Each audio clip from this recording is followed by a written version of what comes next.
abomination, et nous avons les lieux saints. Abomination a plusieurs significations en tant que mot, mais dans ce contexte ici, nous retenons la profanation. La profanation. Et c'est pour comprendre cela, nous devons aller à l'ancienne alliance. Là-bas, le temple de Salomon, vous savez, Dieu se renouvelle toujours en trois, il est Père, Fils et Saint-Esprit. Le tabernacle de Moïse avait trois parties. Il y avait le lieu très saint, le lieu saint et le parvis extérieur. Le temple aussi de Jérusalem, construit par Salomon, il y avait le lieu très saint.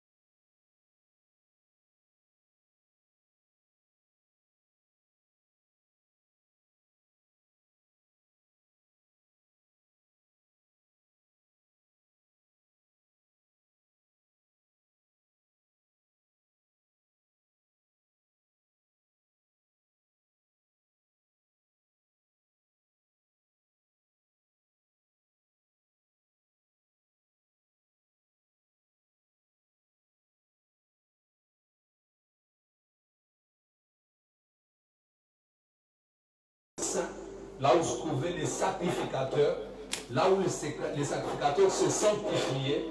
Donc, dans le temple, il y a cet endroit-là.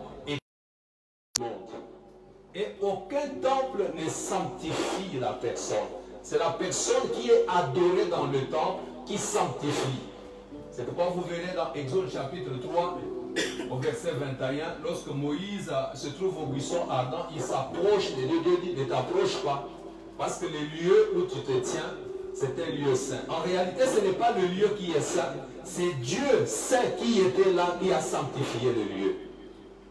Voyez-vous, lorsque Jésus s'approche de la femme samaritaine, il dit à la femme samaritaine dans Jean chapitre 4, verset 21, il dit, l'heure vient et elle est déjà venue. Ça ne sera ni sur cette montagne, ni à Jérusalem, où vous adorerez le Père. C'est-à-dire quoi? C'est-à-dire que les Samaritains adoraient sur la montagne. Mais lorsqu'il parle de Jérusalem, il fait allusion au temple. Pourquoi? Parce que le lieu se trouvait là-bas. Les gens vont adorer l'Éternel dans le temple.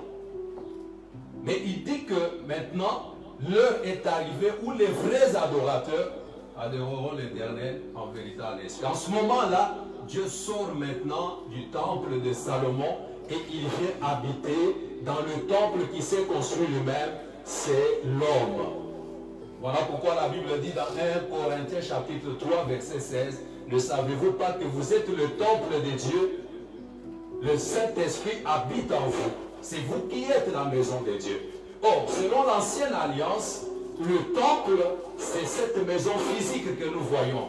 Or, dans la nouvelle alliance, le temple, en réalité, c'est toi. La maison de Dieu, c'est toi. Parce que le Saint-Esprit habite en toi.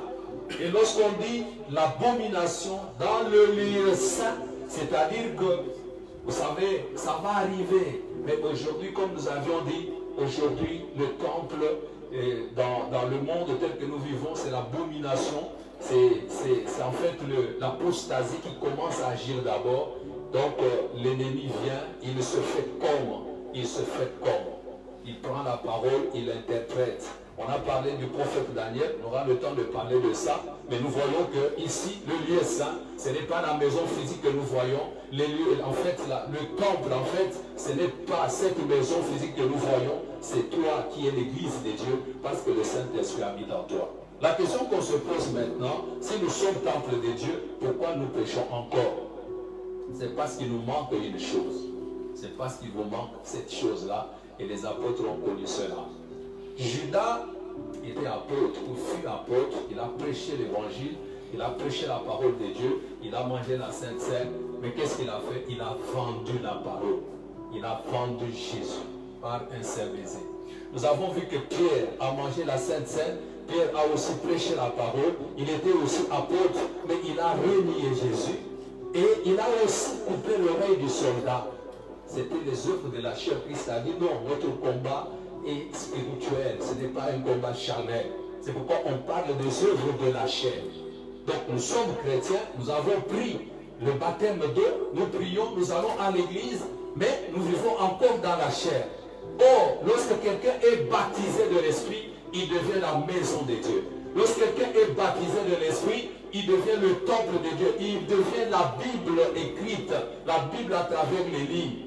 C'est pourquoi le même Pierre, lorsqu'il a été baptisé du Saint-Esprit, il a affronté la mort. Il a prophétisé, il a prêché l'évangile, il a accepté même la prison, il a accepté même les battus pour le bon combat de la foi. Pourquoi? Parce qu'il était baptisé de l'Esprit. Voilà ce qui manque, bien aimé. Tu as reçu le baptême d'eau, mais quelque chose te manque, c'est le baptême de l'Esprit pour que tu sois réellement temple du Saint-Esprit. Lorsque quelqu'un est baptisé de l'Esprit, il développe le fruit de l'amour et non les désirs de la chair. Or, le fruit de l'amour, le fruit de l'esprit, c'est un seul fruit, mais qui a au moins 9 goûts. Parmi ces 9 goûts, il y a l'amour. Et l'amour, c'est Dieu lui-même. La Bible dit, celui qui aime, celui qui a connu Dieu aime. Or, si quelqu'un aime son prochain, il ne peut pas le haïr. Si quelqu'un aime son prochain, il ne peut pas le trahir. Si quelqu'un aime son prochain, il ne peut pas le critiquer, il ne peut pas donner de mauvais témoignages.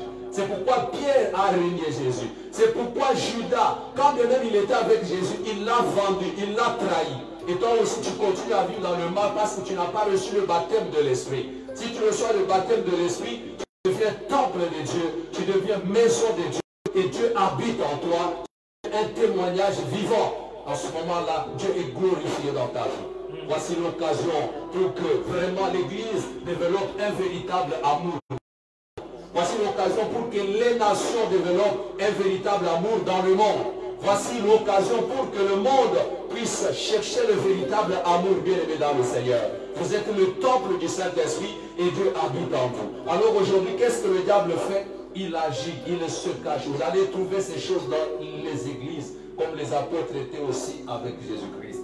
Et nous allons voir que pourquoi Dieu a précipité Satan, c'est parce qu'il n'a pas voulu croire à la parole. C'est le seul péché qu'il a commis.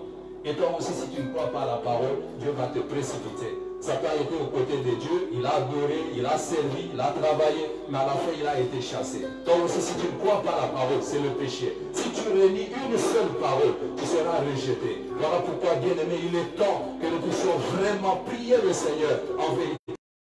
Et nous devons prier pour que nous soyons remplis du Saint-Esprit. Parce que Dieu n'habite plus dans les maisons faites des mains d'hommes. Là où nous allons prier, ce n'est pas ce temple-là qui nous sanctifie. Mais Dieu qui est adoré dans le temple, c'est lui qui nous sanctifie. Quel est ce Dieu qui nous sanctifie? C'est la parole de Dieu. Parce que la Bible dit, au commencement était la parole était Dieu, la parole était avec Dieu. Et ce qui sanctifie le chrétien, ce qui sanctifie dans le temple, c'est la Bible, c'est la parole de Dieu. Il a dit, sanctifie-les par ta parole. Pourquoi? Parce que ta parole est vérité, ta parole est esprit. C'est la parole qui sanctifie les chrétiens dans la maison de Dieu. L'église aujourd'hui, c'est toi, mais ce qui te sanctifie, ce qui est en toi, le Saint-Esprit, c'est la parole qui te sanctifie chaque jour. C'est la parole que tu dois manger, c'est la parole que tu dois vivre, c'est la parole que tu dois respecter, c'est la parole que tu dois honorer. Et Dieu t'honorera, bien-aimé dans le Seigneur. Voici le temps de vivre par la puissance du Saint-Esprit. Voici, vous savez, le temps difficile, c'est ce que nous vivons encore maintenant, nous l'avons vu. Et les temps difficiles sont encore en train d'arriver. Peut-être qu'on pourra connaître. Aujourd'hui, nous allons prier pour que Dieu arrête avec Covid-19, qui soutienne l'économie mondiale et nationale. Mais lorsqu'Israël a marché avec Dieu, après une épreuve, il y avait une autre. Voilà pourquoi nous devons prier, nous devons marcher avec le Seigneur pour ne pas le rejeter, pour ne pas le renier. Si tu renies Dieu, Dieu ne pourra jamais se renier lui-même. Si tu rejettes Dieu, Dieu ne pourra jamais se rejeter. Tu refuses de l'adorer, il va s'adorer lui-même, parce qu'il est Dieu. Voilà pourquoi, bien-aimé, dans ce tu dois prier pour que Dieu te remplisse, te baptise même de son esprit, que tu marches comme temple de Dieu, tu sois une adresse, l'adresse de Dieu sur la terre, que tu sois vraiment la référence de Dieu. Tu sais, lorsque quelqu'un est envoyé ambassadeur dans un pays. Prenons l'ambassadeur de Chine aux États-Unis, avec lorsqu'il va là-bas, ce n'est pas pour faire sa politique, ni la politique des Américains. Il va pour faire la politique de la Chine. Un ambassadeur du Congo en France, il va faire la politique du Congo. Et non la politique de la France ou sa propre politique. Et si nous sommes les ambassadeurs de Christ, Christ a dit, vous êtes dans le monde, mais vous n'êtes plus du monde. Nous n'allons plus faire notre volonté, notre propre politique. Nous allons faire la volonté du Seigneur. Nous allons travailler pour le Seigneur. Voilà pourquoi, bien-aimé, mets-toi dans l'ordre, répands-toi, commence à revoir si réellement tu es la maison de Dieu, parce que Dieu compte sur toi. Si tu rejettes Dieu, Dieu te rejettera. Mais si tu acceptes de marcher avec Dieu, quels que soient les temps difficiles, Dieu sera avec toi. Que Dieu te bénisse beaucoup. Que Dieu t'accorde sa grâce. Je souhaite une bonne journée de dimanche. Que Dieu te bénisse, bénisse ta maison, bénisse ta nation, au nom de Jésus-Christ. Merci. Your soul,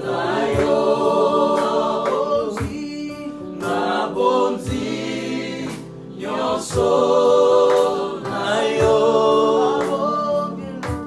la bombe et le côté, la bombe et le côté, la bombe et le côté, la bombe et le côté, your soul.